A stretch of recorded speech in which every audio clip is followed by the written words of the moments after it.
প্রমোদ বড়োর জন্য কইছে হওয়া নাই ইয়ার মই মালিক নাকি আজি হয়েছে ইয়ার মই মালিক নাকি প্রমোদ বড়োর জন্য হওয়া নাই ইয়ারও মই মালিক নহয় কিন্তু প্রমোদ खुलुमबाय रायजोफोर गिबिसिन थारावखि थांखिब्ल' इउटुब चेनेलनिफ्राय रायजो राजा बयनिसिमबो फुंबिलिनि गोजोननाय जासिहरग्रोनाय जाबाय। जों दिनै सावरायगोन गिबिसिन थारावनो इउटुबार्सफोरनि सायाव रायजोफोर। नैथियावहाय जोङो नैबे सावथाल हिनजावनि सायाव जों सावरायगोन। थामथियावहाय जोङो आरोबाव सासे सावथाल हिनजावनि सायावनो जोङो सावरायबावगोन। ब्रैथियावहाय रायजो राजा नोंथांमोन बड'लेण्ड हेमब्रमनि सायाव जों सावरायगोन। बाथियावहाय बिपिएफनि सीएमनि भिडिअखौ लानानै जोङो सावरायगोन। बे समाव आं कुइसन खालामनो सानदों रायजो राजा नोंथांमोन दिनैनि समावहाय सावथालनि दावराव आरो रानिखाता बायदियावहाय फरेस्ट इलिगेलनि हा दखल खालामना लानायनि थाखाय होखार जानायनि फरेस्ट अफिसखौनो सावनायनि हांगामाया जोबनानै थांबाय। नाथाय बिनि गेजेरावहाय सानथाम इन्टारनेट बन्द खालामबाय बेखौथ' नोंथांमोना मिथिखागौ। बिनि थाखायनो माखासे इउटुबार्सफ्रा भिडिअ बानायनो हायाखिसै। दानिया आं कुइसन सोंनो साननाया जाहैबाय एक नाम्बार कुइसनानो जाहैबाय एनिथिं एमजे निफ्राय। एनिथिं एमजे नोंथाङा रानिखाता फरेस्ट रेन्ज सावनायनि सायावहाय सोरखौ दायनिगिरि होननानैहाय सानो? 2 नम्बर कुइसन देरहासात इस्लारि इउटुबार नोंथाङालाय बे रानिखातायावहाय जानाय जाथाया मानिफ्राय जादों होननानै नोंथाङा बे जाथायनि सायावहाय मा बुंनो सानो? 3 नम्बर कुइसन रायजो राजा नोंथांमोन अफ्रि आदायालाय मा सानो रानिखातायाव सोरनि थाखाय बे जाथाया जादों होननानै सानो? एसे फिननायखौ हरब्लानो जाबाय।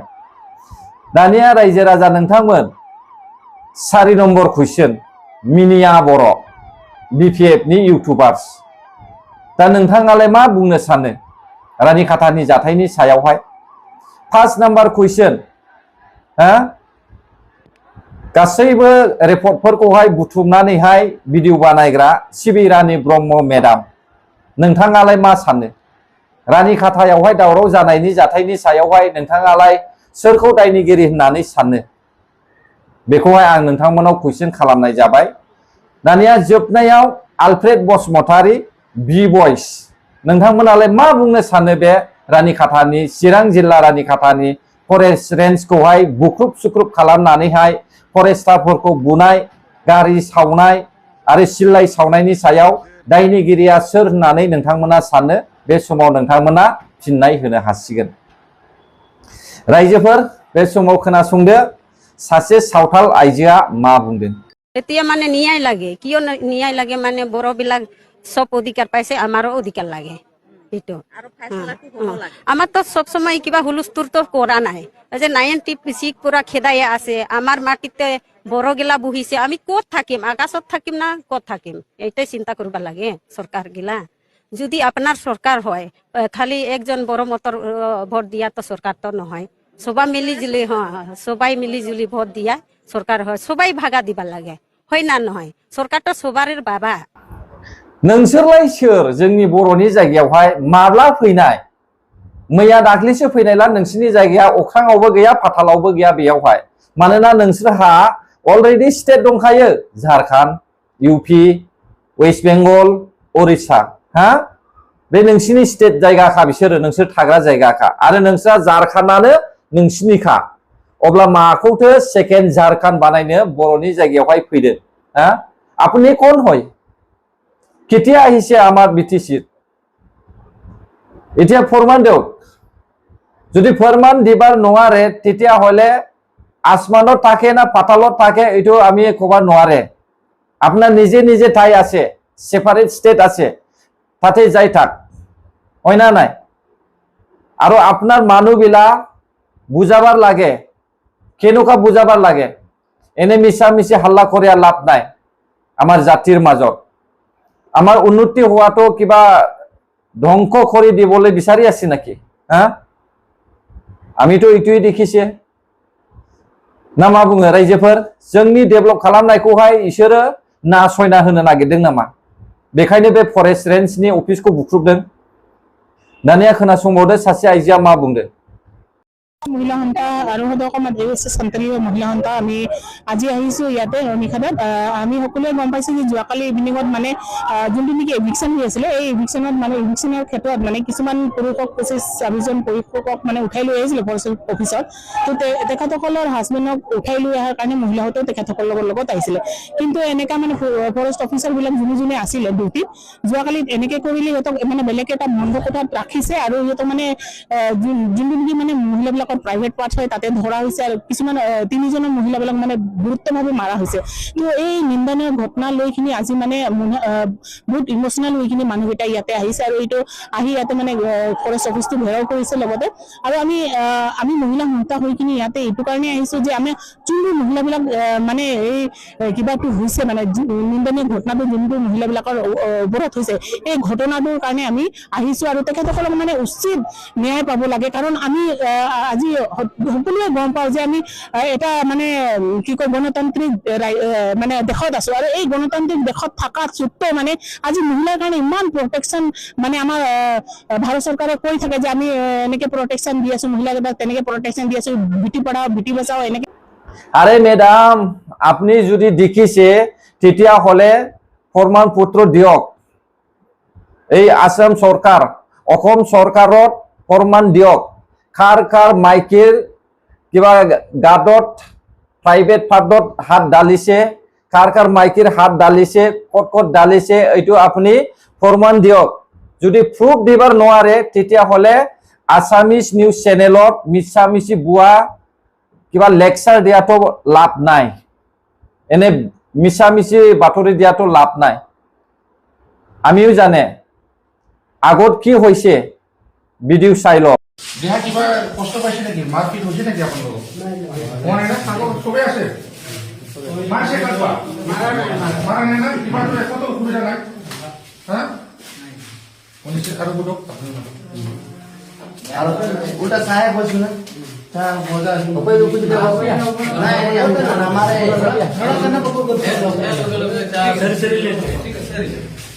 ঠিক আছে মারপিট তো মানে দুনিয়াতে চাটা করলো ওই ফরমালাম মারা পাবে ঠিক আছে তো? ঠিক আছে? সিগনেচার খাইছো দোনোয়াল কার নাম? দোনোয়াল মোর এতিয়া গম পাইছে সকলো চাউতাল বিলা যিমান ধৰি আনিছিলে সব মিলা মিছা কৰি নিজে নিজে ঠাইত যাইছিলে না। নিজে ঠাইত যাওয়াৰ পিছত আকৌ ৰাতিপুৱাত আহি ফালে এই ফৰেষ্ট ৰেঞ্জত এটেক কৰাটো কোনে আজ্ঞা দিলে? হা, কোনে আজ্ঞা দিছে? আপোনাৰ কোনে গাইড কৰিছে? কোনেও দোহৰা নাই, কোনেও মিছ কিবা ঠাচ কৰা নাই, এইটো মই ভাবিছে। যদি হয় কথা সঁচা হয় তেতিয়াহ'লে প্ৰুফ দিয়ক। প্ৰুফ দিলেতো আমিও কিবা মানি ল'ব না। আৰু ফৰেষ্ট মিনিষ্টাৰ DFO না কুঞ্জুন বসুমতাৰী ছাৰে কৈছে কাকেও মাইকী হাতত কোনেও হাত টাচ কৰা নাই আৰু কোনেও মাৰা নাই, এনে মিছা মিছি বুৱা কৈছে। হস্পিটালত গৈ চাইছে কোনেও নাই। হা, তেতিয়াও আপুনি বিলা আমাৰ বড়ো জাতি বদনাম কৰিবলৈ বিচাৰা মই দেখিবলৈ পাইছে। এনেকুৱা হ'ব নালাগে। আপোনাৰ নিজে ঠাই আছে, যাই থাক। কি BPF পাৰ্টি আহিছে বোলে এনে মিছা মিছি বদনাম কৰি পালে ঠাই কিবা কব্জা কৰিবলৈ বিচাৰিছে নেকি? আমিওতো এইটোৱে দেখি পাইছে না। मा बुङो रायजो राजा नोंथांमोन? BPF पार्टी फैनायखाय थांनाय काउन्सिल इलेक्शननि सिगां जेरैबायदि बुंदों बेबायदिनो गोसो बायदि हाग्रा सिफायनानैहाय सावथालफोर बांगालफोर थानो थाखाय सेस्था खालामदों नामा? बर'फ्राबो सेस्था खालामदों नामा? जोंथ' नुदों सिखना जाहार हाग्रामानि हाबनानैहाय दामफायनो नागिरनाय बर'फोरखौबो। अब्ला जोंनि बर'फ्राबो एसे साननो रोंनांगोन।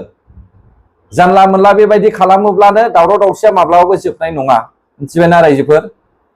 बे समाव जों सावरायनोसै बड'लेण्ड हेमब्रम। रायजोफोर, बड'लेण्ड हेमब्रमा मा बुंदों नोंथांमोना हयथ' खोनाखाबाय, थेवबो ससे खोनासंना लानो हागोन बिथाङा मा बुंदों।